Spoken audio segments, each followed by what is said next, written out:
તો આ તરફ કોંગ્રેસના પ્રદેશ પ્રભારી રાજીવ સાતવ પણ અમદાવાદના મહેમાન બનશે। રાજીવ સાતવ પ્રદેશના નેતાઓની સાથે એક બેઠક કરી શકે છે। આ બેઠકમાં નારાજ નેતાઓને મનાવવા પ્રયાસ કરશે। તે સાથે જ આગામી લોકસભાની ચૂંટણીને લઈને પ્રચાર પ્રસારની રણનીતિ અંગે ચર્ચા કરશે। મહત્વનું છે કે રાહુલ ગાંધીના પ્રવાસ અંગે પણ આ બેઠકમાં ચર્ચા કરવામાં આવશે।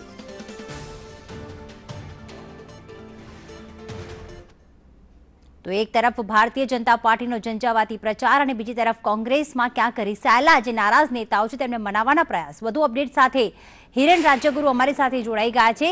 हिरेन, खास जणावशो के उम्मीदवारों जाहिर थई गया है, परंतु कांग्रेसनी आंतरिक जूथबंधी नाराजगी हमेशा सामे आवती ज होय छे। राजीव सातव आ नाराज नेताओने मनाववा माटे केवा प्रकारना प्रयास करी शके छे?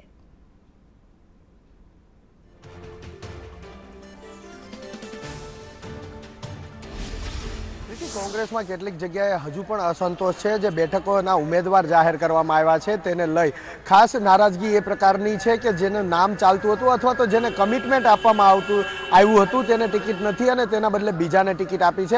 एटले केटलीक जग्याए नाराजगी छे, जेवी के बनासकांठामां जे परथी भटोळ छे ते मूळ कोंग्रेसी नथी, आयाती उम्मीदवार छे, तेने लई अने बनासकांठाना जे मूळ कोंग्रेसी संगठनना लोको छे ते नाराज थया छे। सुरेन्द्रनगरमां सोमाभाई पटेलने टिकिट आपता लालजी मेर नाराज थया छे, जे थोड़ा समय पहेला ज भाजप छोड़ी अने कोंग्रेसमां आव्या हता अने तेने कमिटमेंट आपवामां आव्युं हतुं टिकिटनुं।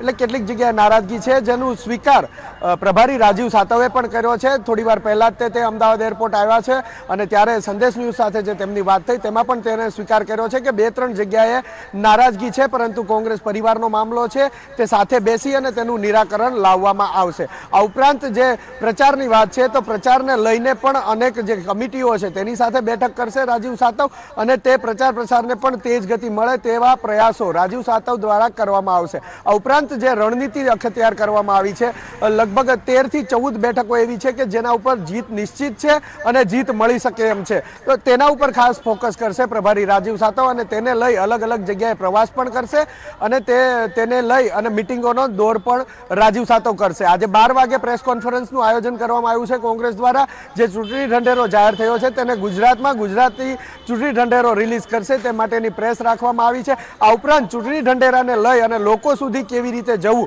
કારણ કે હવે 17 દિવસ જ બાકી છે, એટલે 17 દિવસની અંદર વધારેમાં વધારે લોકો સુધી ચૂંટણી ઢંઢેરો પહોંચે તે રીતની રણનીતિ છે અને તેને અમલમાં મૂકવી કેવી રીતે મૂકવી તેને લઈ અને બેઠક પણ થઈ શકે છે। તો બીજી તરફ રાહુલ ગાંધી ગુજરાતમાં આવશે, 5 જેટલી સભાઓ અને રેલીઓ કરવાના છે તેનું આયોજન પણ કરશે રાજીવ સાતવ। ઉપરાંત પ્રિયંકા ગાંધી પણ આવશે, ખાસ આદિવાસી બેલ્ટ જે છે ત્યાં તેઓ પ્રવાસ કરવા જશે, પ્રચાર કરવા જશે અને અંબાજી મંદિરે પણ દર્શન કરવા જઈ શકે તેવી જે હાલ આયોજન કરવામાં આવ્યું છે ગુજરાત પ્રદેશ કોંગ્રેસ દ્વારા, તેમાં પણ તેઓ મિટિંગ કરશે અને લોકો સાથે ચર્ચા પણ કરશે। કારણ એ છે કે અંબાજી અને સોમનાથ 2 મંદિર અત્યારે ઓપ્શનમાં રાખવામાં આવ્યા છે અને બંને બાજુ તૈયારીઓ કરવામાં આવી રહી છે। બીજી તરફ જે અહેમદ પટેલનું નામ અત્યારે ઉછળ્યું છે ઓગસ્ટા વેસ્ટલેન્ડમાં, તો તેને લઈને પણ તેણે નિવેદન આપ્યું છે કે ભાજપ પાસે બીજા કોઈ મુદ્દા નથી। જ્યારે પણ ચૂંટણી નજીક આવતી હોય છે ત્યારે નોન ઇસ્યુ ઉપર ભાજપ ચર્ચા કરતી હોય છે, જે મુદ્દા છે તેને લઈ અને દેશ અને ગુજરાતના મુદ્દાને બાજુએ મૂકી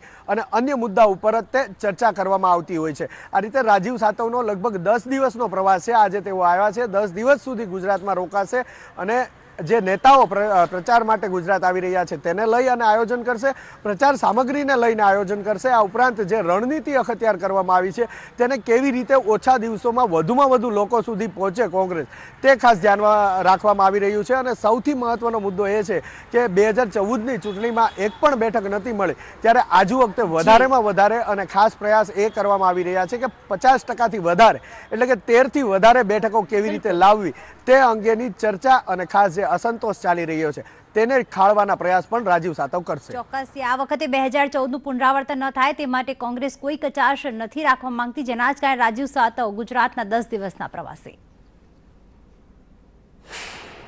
कि जो अपेक्षा कांग्रेस से गुजरात की जनता की है उससे दिखता है कि बहुत अच्छी सीटें हम पाएंगे, आधे से ज़्यादा कम से कम सीटें हमारी आएगी और आने वाले समय में गुजरात की जनता की जो अपेक्षा गुजरात से कांग्रेस की तरफ से जो अपेक्षा है उसके ऊपर हमारा काम होगा।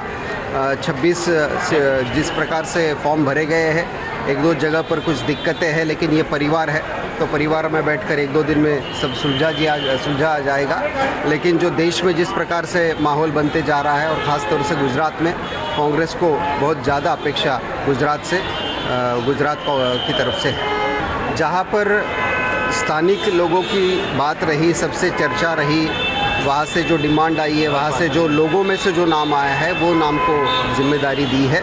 और मुझे लगता है कि आने वाले लोकसभा चुनाव में मैं पहले से पिछले 1 साल से ये कह रहा था और मुझे प्रभारी बनकर भी लगभग 1 साल हुआ, तो 1 साल से मैं कह रहा था कि गुजरात से हम आश्चर्यजनक नतीजे कांग्रेस के लिए लाएंगे, क्योंकि गुजरात की जनता का प्यार कांग्रेस के प्रति दिन ब दिन बढ़ रहा है।